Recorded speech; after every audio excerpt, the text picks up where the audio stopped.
Side Part. It's like a book club with your best friend, but make it a podcast.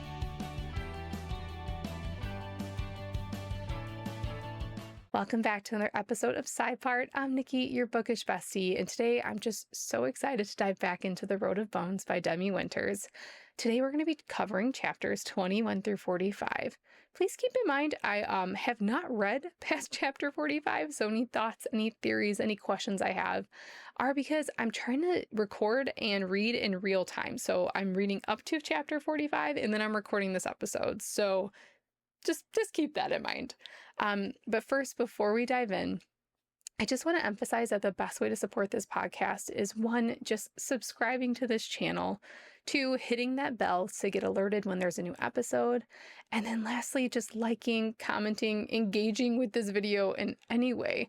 Tell me your thoughts. Do you agree? Do you disagree with things that I'm saying? Should I keep on going with this series? Literally just drop it in the comments and I will do my best to respond. I just love having conversations with you guys. So selfishly, I also just really enjoy hearing your thoughts. So keep that in mind. As I mentioned last week, I'm also going to start each episode with a side chat. So I want this to feel like you're just yapping at a book club with your best friend. So my favorite part about book club is usually like the side chats. Well, I love the books and I love the book chats. I also like having these little side conversations as well. So we're going to start each episode with the side chat. So it could be anything. It could be a bookish topic I want to talk about. It could be something about my life as a mom, literally anything. And then after a short bit of time, we'll move straight into the book chat. And then the rest of the episode will be just dedicated to the story. Today, there's a bookish topic I want to talk about. I was just scrolling through threads, as one does, and basically the TLDR of this thread was this person was super frustrated that we classify so many books as enemies to lovers when at best they're strangers to lovers, right? Or rivals to lovers, but they're really not true enemies to lovers.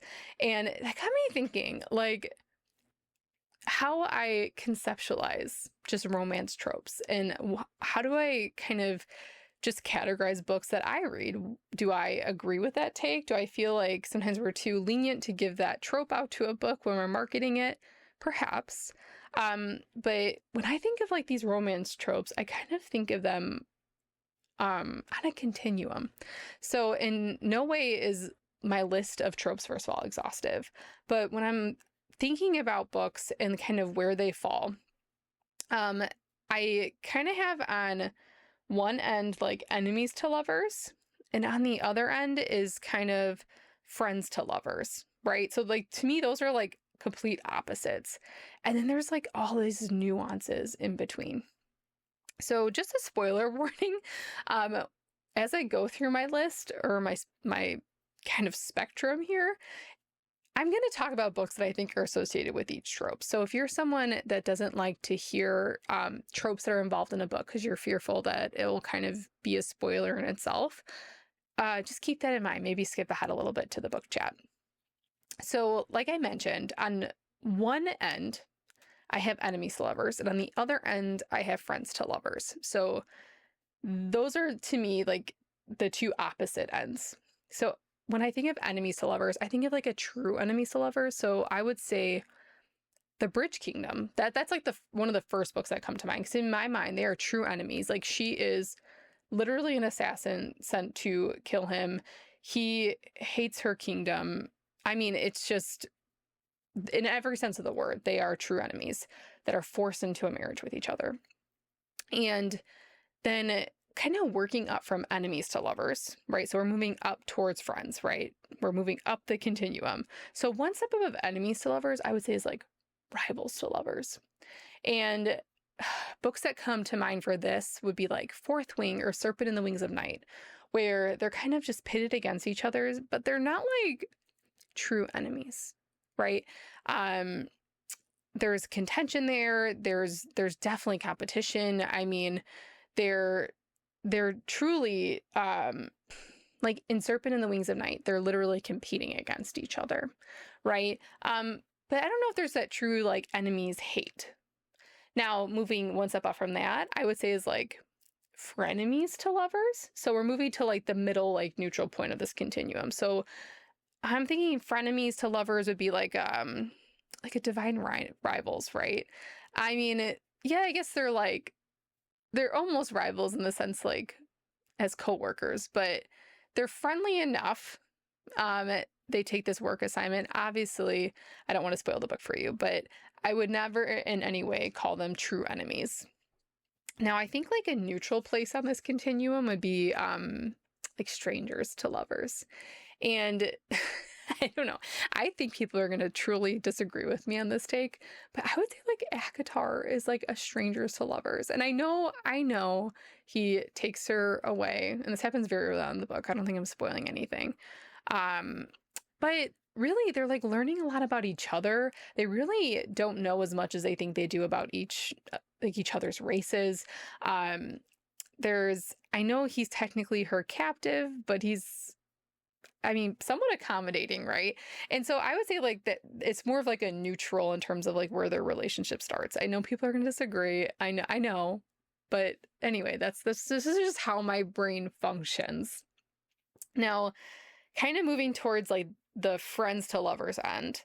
So we have strangers to lovers, and then we move up to like a one-sided dislike to lovers. So where one person's just invested and the other one's like just so resistant.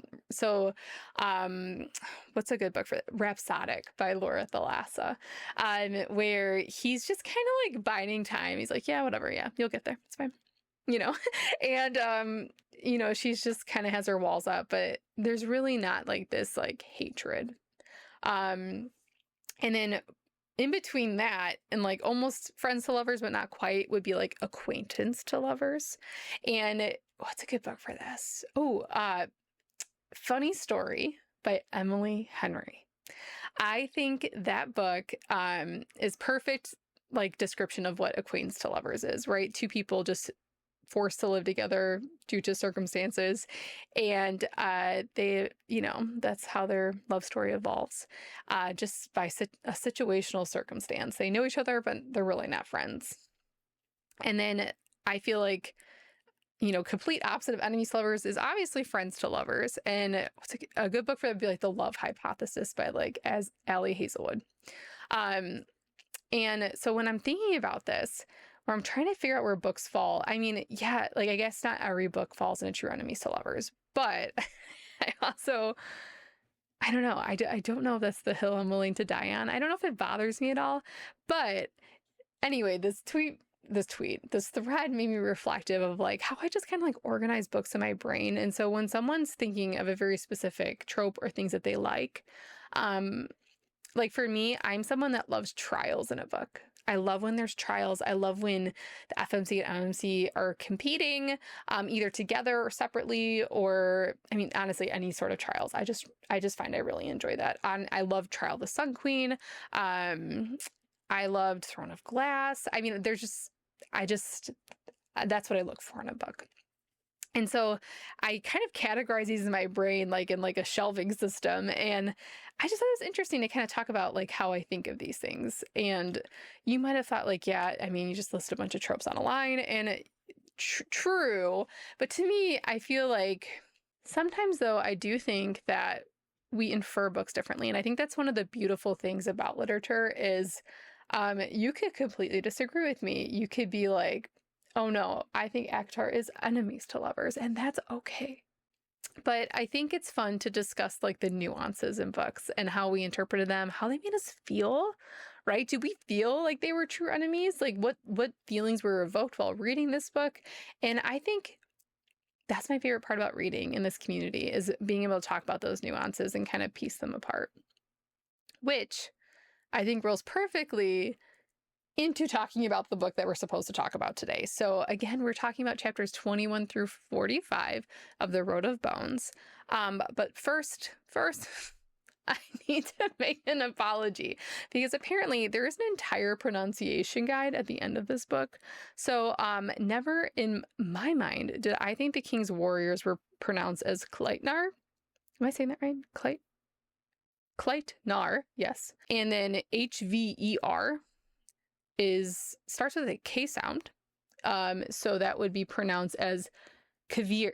Kfir. I actually don't even know if I can still say that correctly, but I will do my best. I shall try to remedy these missteps in this episode. I assure you, I will never call the Kleitnar anything other than what they should be called. So where did we leave off at our last episode?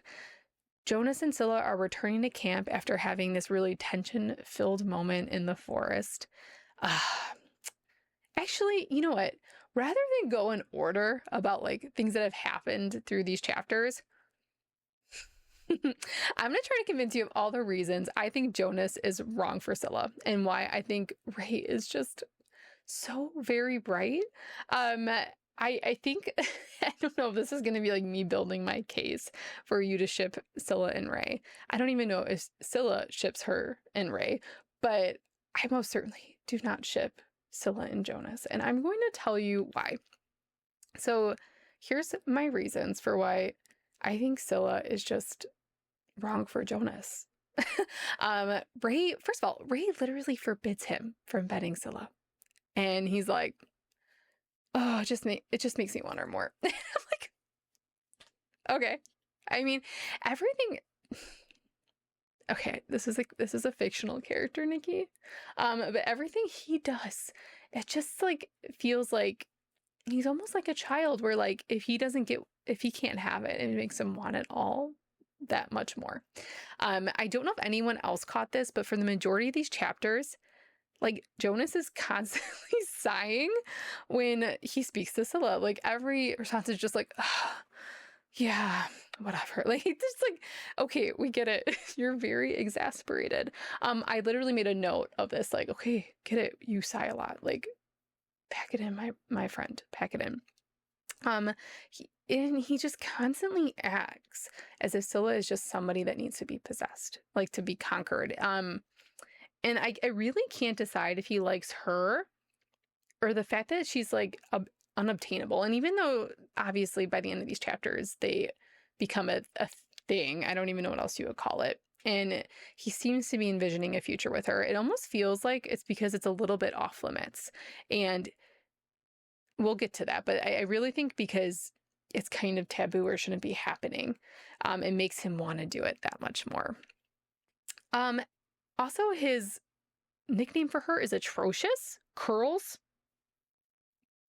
And I made note of this. Silla also is like, what is with these nicknames? Like, why do they give everybody these nicknames? Which, to be fair, I do find like the entire Blood Axe crew, I think all their nicknames are hilarious. And I love how they refer to each other with their nicknames very often. But nonetheless, I do not like his nickname for her. Like, it just feels very derivative. Okay, whatever. I will move on. Jonas just has like these major rage issues. And I get it. He's not like emotionally available, but every time he's just like uncomfortable or angry, it's like, let me find a reason to hurt another human being. That's concerning. I get he's a warrior. I understand that. I know this is a fantasy novel, but I just still don't like him for her. And Silla's relationship also feels very like taunting with Jonas, right? To get each other's attention, they're often like, Silla sends the barmaid or that woman in the bar over to him to like play with him. It just like, it doesn't feel like passion filled. And I understand there's passion there, but there's no yearning, right? It felt almost a little too easy. And it almost feels like she's just filling one vice with another. And she makes mention of that, at least once that I can recall in the chapters. And he just treats her like she's this possession. He obviously seems to only want her more when other men want her, or there's this perception that they're going to want her. Like he was having such a hard time when she was with Crocky. Poor Asker, he really seems like he's a good dude, but I just feel like I really don't know if Silla necessarily like pursued him to make Jonas jealous, and I do think she didn't want to go through with it. And I don't know. I'd like to think her intentions were pure. And I know she felt relieved when Jonas interrupted. But it just felt like territorial, but like not in a good way. Not like a don't touch my wife way, but like in a way of like, that's my toy, don't play with it. I really got like the ick when he's like, "Ugh, I just need to get my mind off her. Let me go seduce another woman." And I don't know. I I just hate it. I just don't feel like Ray would do that. Maybe he would, but I don't think he would. And then the fact that like he's constantly projecting like anything happened Crocky, anything happened with Ray. And I'm like, yeah, I wish something happened with Ray, but like the fact that she was like, "What? No." And I was like, well, don't sound so like shocked by that question. I was almost annoyed with her at that moment. And I want to make it clear, I do not hate Jonas as a character. I actually think he can be quite funny. He just has like a boatload of trauma. He really does. And I mean, I think they all do. I think everyone in the story does. But I just get like this feeling he's not endgame. And maybe this is just based on like my schema of just my experiences with fantasy novels in general. But usually the first love interest, not always, but usually, is not the one that endures. At least I'm really hopeful for that. But let me just explain all the reasons I love Ray and why I do think he might be the next or final or endgame love interest. I just like every time he talks, I'm just like, I'm sad, you know? The way he promised he would protect her from Crocky, and he fulfilled that. They were playing like the truth or drink game.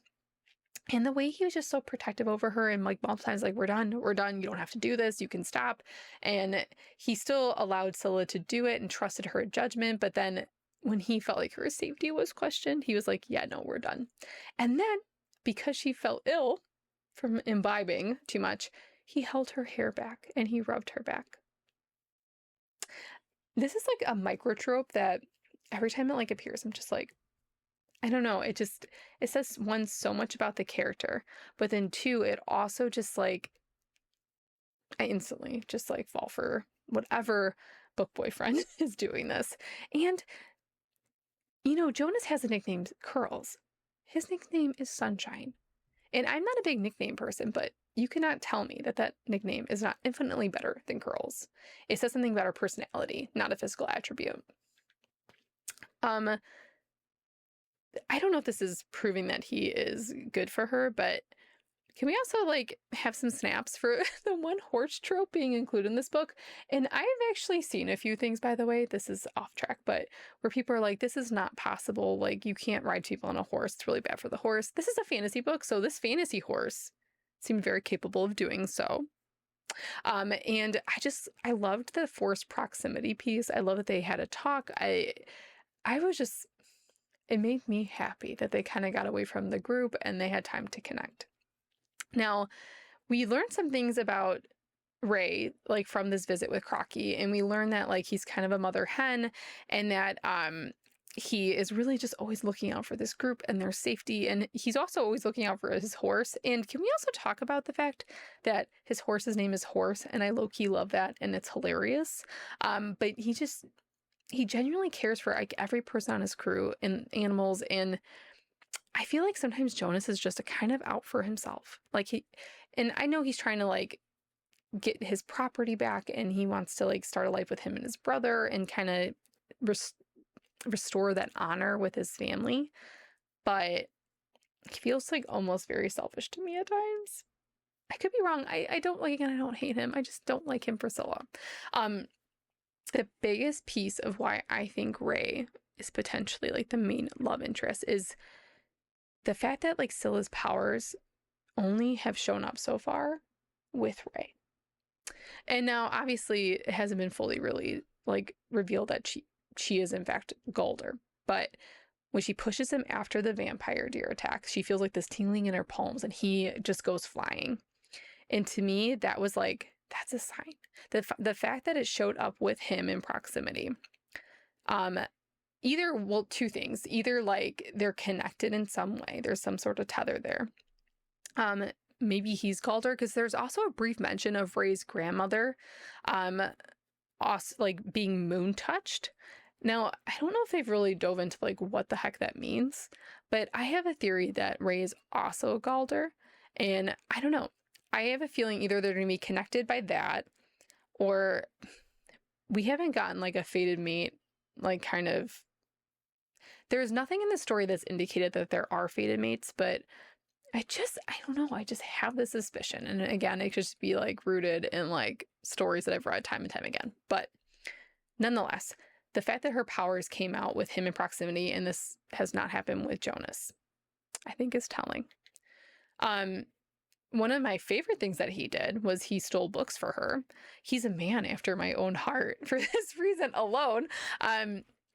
So not only is he fueling her reading habits, but there's kind of like a double reason for that. I think he also wanted to inform her about the Skuld.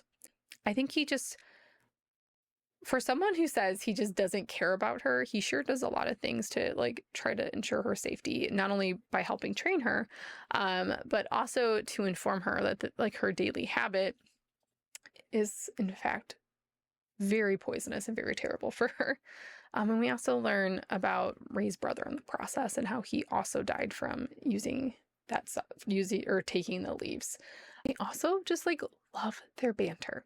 And there's so many times where they're just going back and forth, and I get it. I just kind of get like this giddy feeling, and I'm like, I really like this. And the fact that like he's supposed to be like this fearsome, like just terrifying warrior, and she's just like, feels like confident now and just like, okay, whatever, X eyes, right? And I just love that. Now, there was this moment where it's like a classic, like, who did this to you? And I can't remember exactly when. I think it was on their way to see Crocky where, hold on, I have it in my notes. Okay, this is what he exactly said. He said, "Who tried to assault you?" She blinked at the intrusion of Ray's deep voice. What? And he goes, "In the twisted pine woods, who tried to hurt you?" She was dimly aware of the strain in his voice. Obviously, she took the leaves, as if it pained him to ask her. It pained him to ask her. Oh, one of the war bands, the Battlethorns, she shivered. Don't worry, they're all dead now. And we know that like, a Grimwolf killed them, and she tells him that. But it pained him to ask her. He cares about her. He cares about her. Obviously, like he's threatened her life multiple times by this point for lying. But when they're playing the game with Crocky, they're talking about like what happened, why she fled, and essentially they uncover she's lying about more things. Like there's nothing about a land dispute. That's not the truth. What she told him was not the truth. There is no land dispute, right? And Ray knows this. Keep in mind, Jonas doesn't know she's lying about this, right? And that's something they bonded over, that they both had this like shared experience. And why are all her lies like oddly specific to very intimate things that have happened to these crew members? I don't know. I don't love that. Anyway, I think the important takeaway here is that he's making an exception for her to like the code that he holds like steadfast. There is no lying in his crew. And yet she's still alive, still around hanging out, tormenting him a little bit. And then when he sees her at the celebration, so this is after he found out that she lied, when he sees her in the dress that Hecla bought for her, might I add. That woman is so sweet. We'll get to her in a second.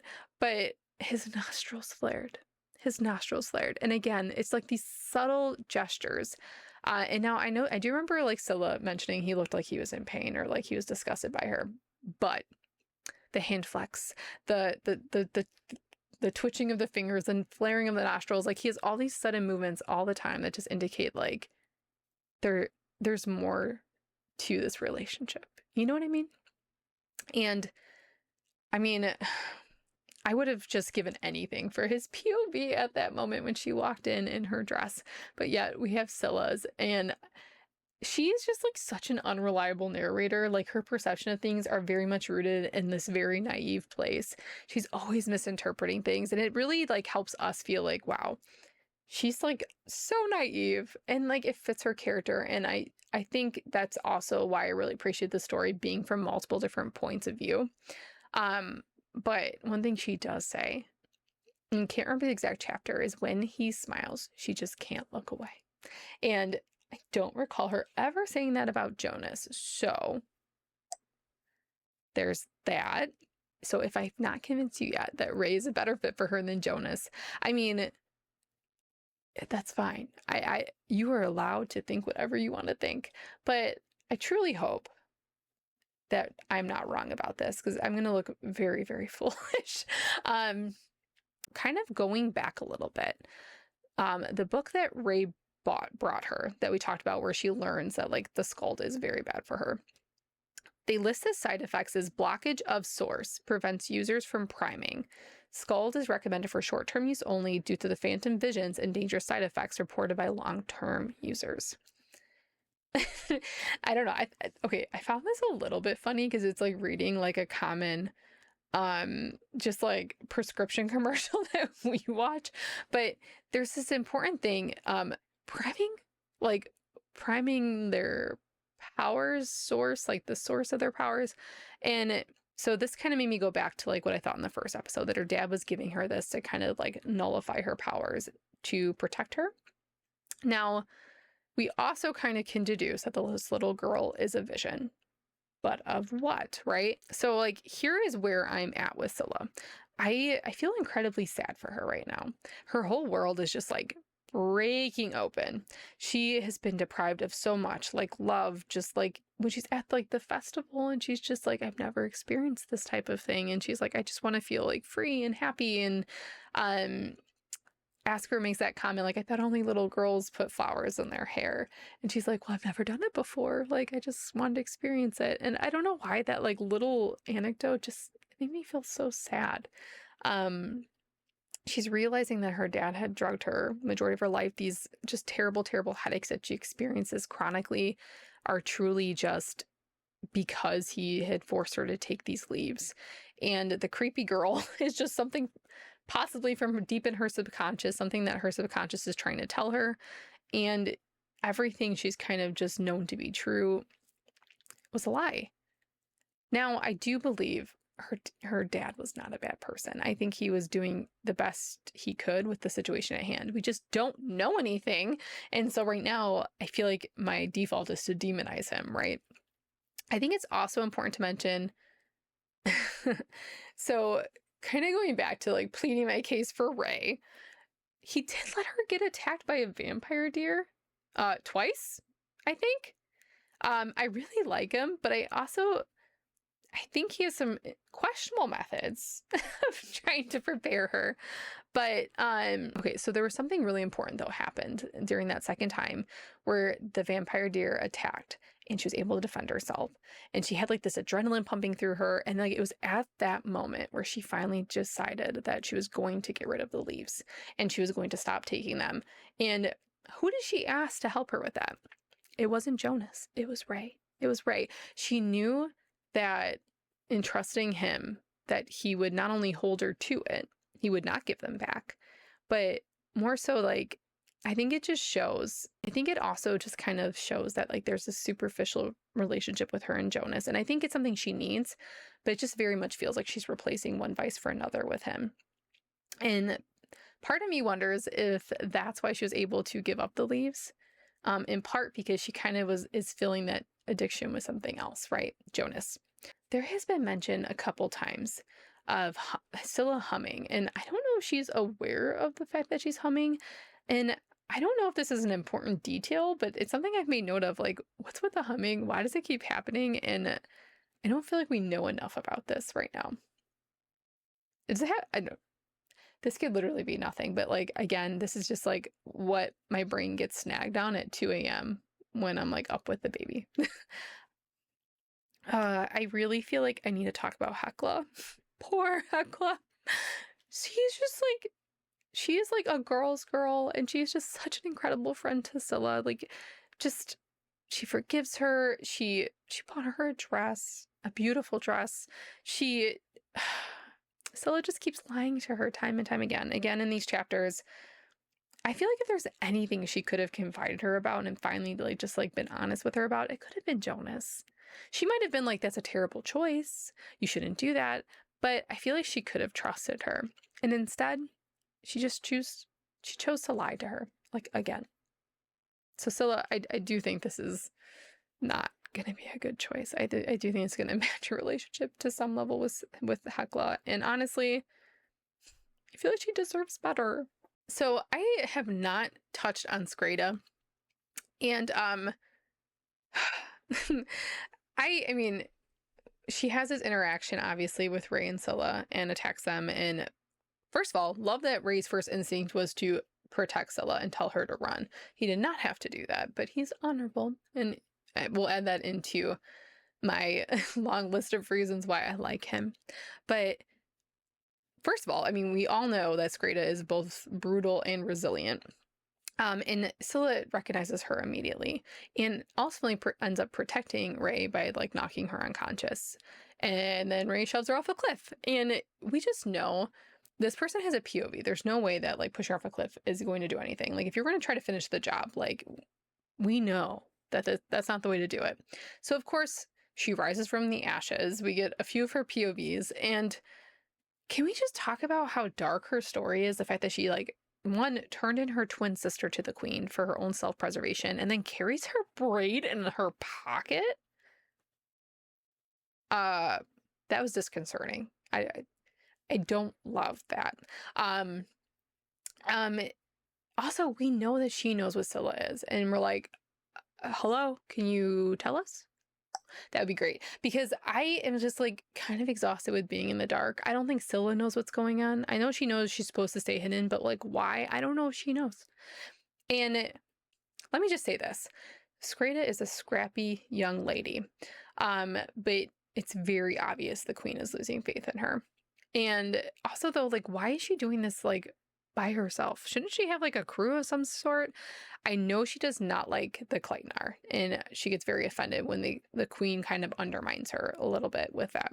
With that, I do think the queen's dwindling faith in her is going to kind of cause Skreda like a fracture of self, similar to kind of what Silla's going through right now, in the sense of like everything she's done up to this point, is it even worth it? I think Scylla's been questioning that, like everything I've done in my life, what was it for, right? Like none of this is true. In the same sense, like Skreda's been focusing so much on self-preservation to the point where she's betrayed one of the most intimate relationships that she had with her twin sister to preserve herself. We can only assume that the fate of her sister was not good because she's holding her braid in her pocket. And her entire identity has been wound in this idea that she is a survivor and she is useful. And if she is no longer useful, like where does that leave her? What was it all for? And if she's dispensable, I do think that's going to cause some major conflict internally with her character.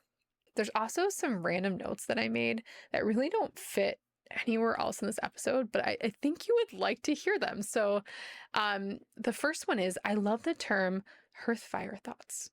Like that idea of us thinking of like warm and cozy thoughts. I'm going to start using that, I think, just in my daily life, because it just sounds so cozy and nice. And I do think imagery is a really powerful tool, especially when you're feeling like really anxious or overwhelmed. And so I'm going to start thinking some hearth fire thoughts in my daily life. I also just really appreciate the attention to hygiene in this book. I love how like much they like how Silla would just like feel disgusting after traveling for days on horseback. And it's like, oh yes, you should. And then she will actually wash up.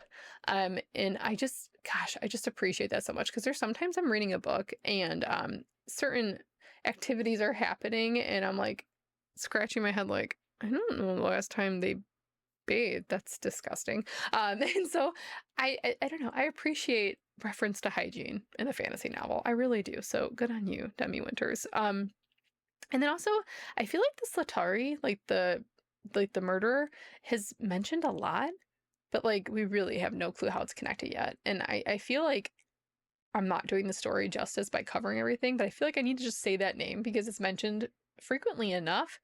I just really don't know how to connect it to the current characters yet. We'll see.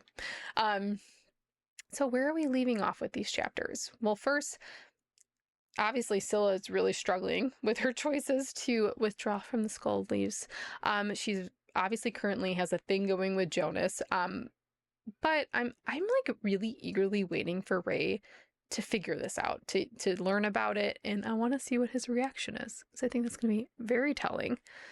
We know that the crew knows that Hecla and Gunnar are involved with each other. They're not as secretive as they think. And so this group is turning into quite the entanglement of relationships.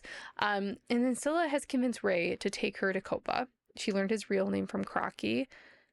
Why is this? Okay, so why is this a big deal? I feel like I need to make note of this. But like I don't know why. I don't know if Scylla knows why, but she knew it struck a chord, so she used that as her leverage to get to Copa. Sorry, every time I say the word Copa, I just want to seem like the Copacabana, and my brain gets derailed very quickly. So sorry for that. And then obviously Skreda is not dead, but very much alive. And poor Asker, this guy's got it rough. You know, Jonas, in his very jealous rage, obviously convinced Scylla to send him away.